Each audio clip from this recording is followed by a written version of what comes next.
과거 몇백 년 전 혹은 천년, 이천 년 전과 비교하면 우리 시대는 여러 측면에서 발전을 이루어 왔습니다.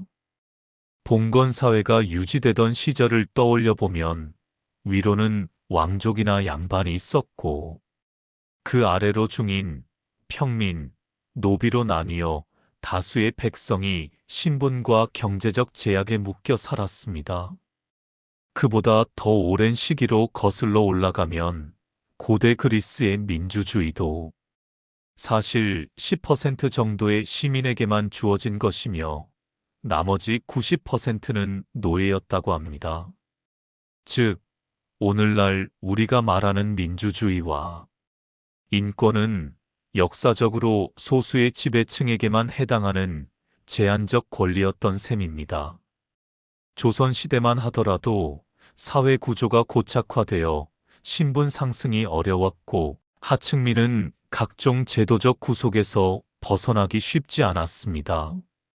이러한 역사를 살펴보면 여성의 권리나 일반 대중의 권리, 그리고 다양한 사회적 차별 등이 조금씩 개선되어 온 것은 분명합니다.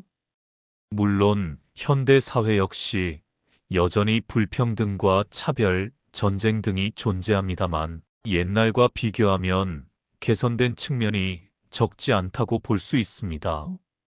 이를테면 현재까지도 세계 곳곳에서 전쟁이 벌어지고 있지만 2차 세계대전과 같은 규모의 대규모 전쟁으로 수천만 명이 목숨을 잃는 일은 상대적으로 줄었습니다.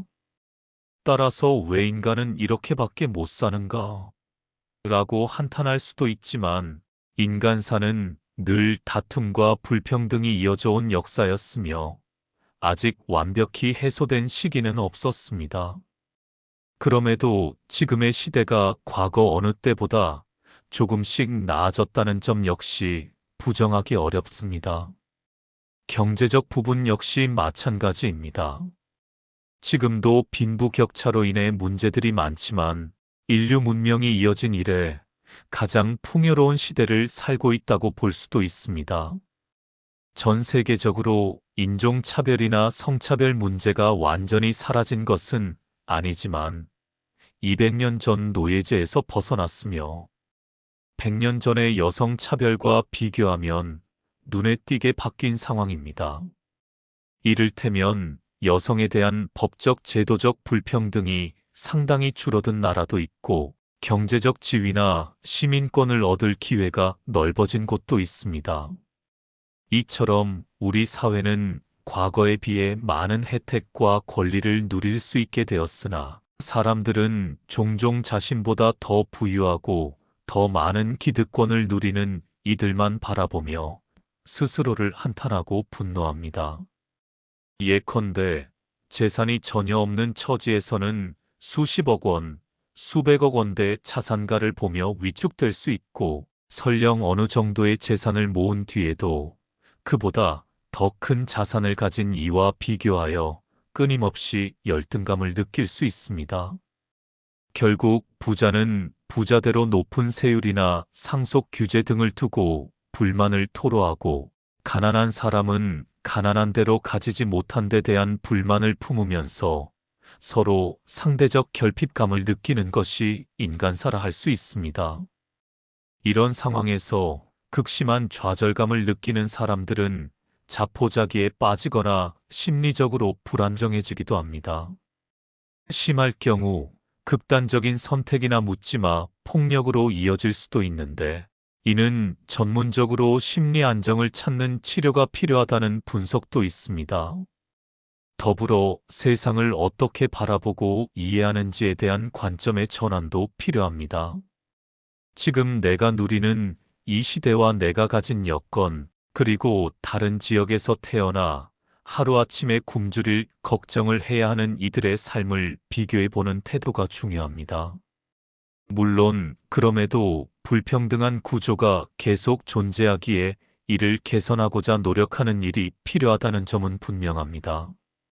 다만 인류가 전혀 불평등하지 않았던 시절이 있었느냐라고 되묻는다면 대규모로 제도가 형성된 문명사회 이후로는 그런 적이 없었다고 볼 수도 있습니다.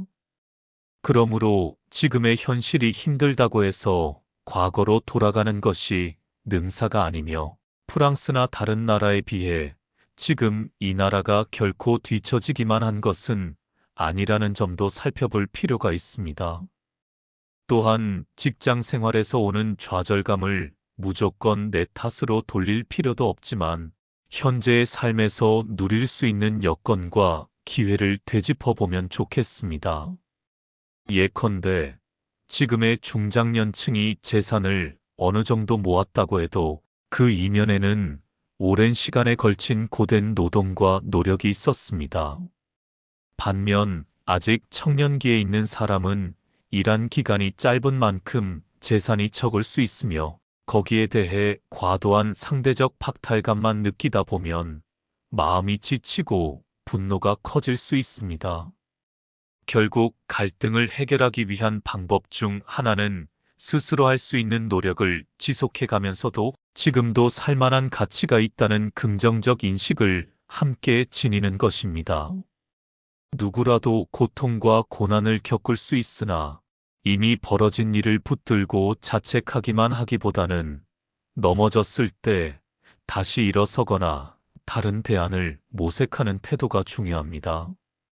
종종 심리적 안정이나 수행을 권하기도 하는데 그런 방식이 당장 마음에 와닿지 않을 수도 있습니다.